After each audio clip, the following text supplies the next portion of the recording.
Sampurasun para mitra, kalintang bingahna tiasa tepang deui dina acara Pani Ismanah di kanal YouTube YKB Bahasa Sunda.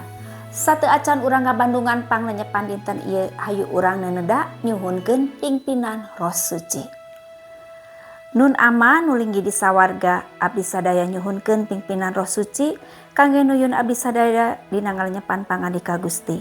Berkahan abdi sadaya supados tiasa ngaregepkeun sareng ngalarapkeunana dina kahirupan sadidinten. Paneda ieu disuhunkeun di lebet asmaning Gusti Yesus Kristus. Hatur nuhun Gusti. Amin. Para mitra, lenyepaneun urang dinten ieu dicuta tina buku renungan wasiat anu dijudulan Kasayan Gusti Allah dina kabenduna. Dumasar kitab Nahum pasal 1 ayat 1 dugi ka 13. Sareng nas janten puseur panglenyepan urang nyaeta ayat nu ka-7 anu unggalna kieu. Pangeran teh mulia manah, mun umatna meunang susah kumantena diraksa. Sakur anu nyalindung ka mantena dijaga. Para mitra, Indonesia dibeungharkeun ku lautan nu lega katut ribuan basisir atanapi pantai nu ngeblak ngabentang endah pisan. Nanging dibalik kaendahanana eta aya seueur basisir pantai nu nyimpen potensi ageng pibahayaeun. Salah sawiosna nyaeta wewengkon basisir pantai palih kidul Pulo Jawa. Pangna kitu kunaon di sawatara basisir pantai nu janten lokasi wisata sok aya papan peringatan. Salah sawios contoh kalimah peringatan nu remen kasampak dilarang mandi di laut berbahaya. Kalimah na teges jentre pisan ngalarang ulah ngojay di laut bahaya, omat sama sekali teu kenging. Para mitra, someah atanapi kasayan tur kanyaah Gusti Allah salawasna dibarung ku peperih nu teges didugikeun. Kasayan Gusti Allah ngibaratkeun umat anu hirupna sapuk sareng timbalana. Berkah sareng kasayan disayagikeun kanggo sing saha wae anu satuhu sareng pangandikana. Welas asihna Gusti Allah mihartos tebenduan. Kumergi kitu someahna Gusti Allah teh kedah dibagiakeun ku hirup nu sae nu adil sareng tobat tina paripolah dosa. Hirup taat sareng tegejul eta pisan peperih anu didugikeun ku Gusti Allah ngalangkungan Nabi Nahum. Para mitra, kabendu Gusti Allah ka kota Niniwe eta wujud kasayan sareng kanyaahna.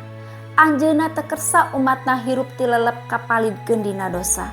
Dilebet panggeureum atanapi larangan sareng konsekuensi nu kedah ditanggal upami ngalanggar ka maktub makna jero pisan kalintang mikanyaahna Allah. Para mitra, aturan diciptakeun supados kahirupan manusia teu kacau. Supados sakum jalmi khususna aranjeunna nu lemah diauban sareng ditangtayungan. Rupi-rupi panggeureum atanapi larangan eta teh saupama pager.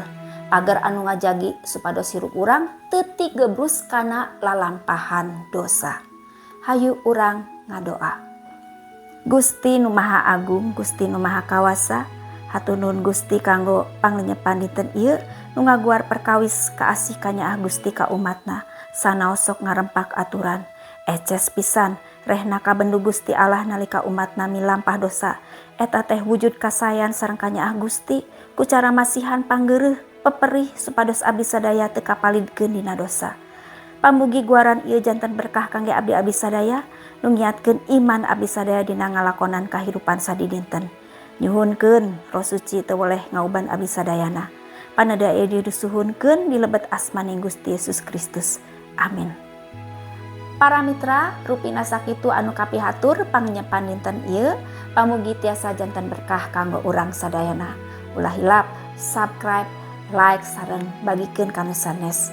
Margi ku cara kitu para mitra tos ulu biung dina ngamasurkeun Injil kasalamatan sasarengan YKB. Gusti Yesus ngaberkahan, cag heula.